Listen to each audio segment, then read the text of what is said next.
ओ तिमीले के सोचेको लु भन्न के सोचेको राइजिङ बोइसलाई भेट्दैन भने अनेक कमेन्ट गर्दै थिइस् त भक्ते भाइ यहाँ आइज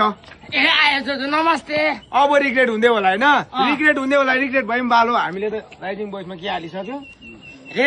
भिडियो हालिसक्यो अब गएर हेर्नु साकालाई बिन्दु लाग्यो ल बोम्बो लास्ट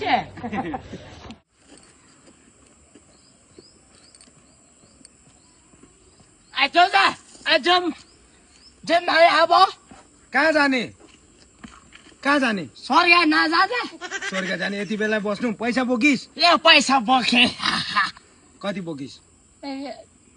3 लाख समथिङ अझै 2 लाख थप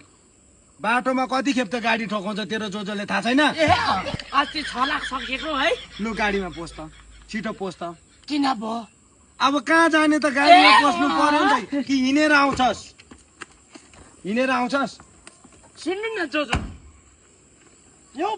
2-3 लाख छ कि तपाईँ जानु ठोकाउँदै जानु तिर्दै जानुहोस् हो बाटोमा त्यो ठोकिँदाखेरि तपाईँ स्विच अफ भइहाल्यो भने मलाई कल गर्नुहोस् न ल यदि तपाईँ स्विच अफ भयो भने मलाई कल गर्नु कि एम्बुलेन्स बोकेर आउँछु अहिले चाहिँ म घरमै हुन्छु त्यो पैसा बोकेर स्टार्ट गरेर जानु तपाईँ ल अब म मरे भने चाहिँ कसले फोन गर्छ त्यही त तपाईँले कल गर्नु न खसिहाल्यो भने खस्यो भने चाहिँ कसरी फोन गर्नु है त्यसको लागि त पोस्ट न भित्र लु पोस्ट लु जाउँ बसिस मैले बिहा गरेको छुइनँ